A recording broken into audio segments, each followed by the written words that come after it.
بسم اللہ الرحمن الرحیم۔ آیت اللہ سید محمد صادق روحانی سے سوال ہوا، درج ذیل حدیث کی تفسیر کیا ہے؟ لولا کہ لما خلقت الافلاق ولولا علی لما خلقتک ولولا فاطمۃ لما خلقتکما۔ اے نبی، اگر آپ نہ ہوتے تو میں آسمان نہ بناتا، اگر علی ابن ابی طالب نہ ہوتے میں آپ کو خلق نہ کرتا، اور اگر سیدہ فاطمہ زہرا سلام اللہ علیہا نہ ہوتی تو میں تم دونوں کو نہ بناتا۔ تو آپ نے جواب میں فرمایا بسمہ تعالی۔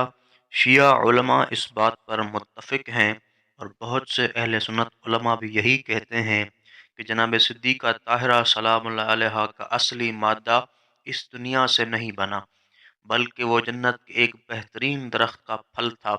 پھر اس بدن کے مناسب ایک روح کو خدا نے حضرت فاطمہ زہرا کے لیے چنا، اور وہ خدا کے رازوں میں سے ایک راز ہیں جسے ہم نہیں سمجھ سکتے۔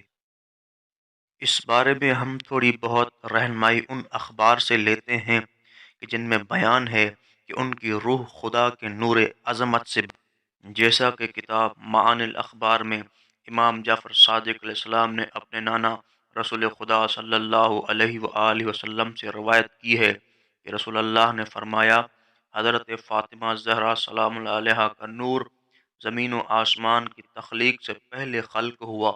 بعض لوگوں نے کہا، اے خدا کے نبی، کیا وہ انسانوں میں سے نہیں ہیں؟ تو رسول اللہ نے فرمایا، وہ انسانی حور ہیں، اور خداوند عالم نے عالم ارواح میں ان کو حضرت آدم علیہ السلام کی تخلیق سے پہلے خلق کیا۔ ہمارے اسی بیان سے اس حدیث قدسی کا معنی ظاہر ہو جاتا ہے کہ جو بہت سی روایات کی کتابوں میں موجود ہے۔ نیز اس پر مزید روشنی وہ اخبار ڈالتی ہیں کہ جو سب سے پہلے جنت میں حضرت فاطمہ زہرا سلام اللہ علیہا کے داخل ہونے کو بیان کرتی ہیں۔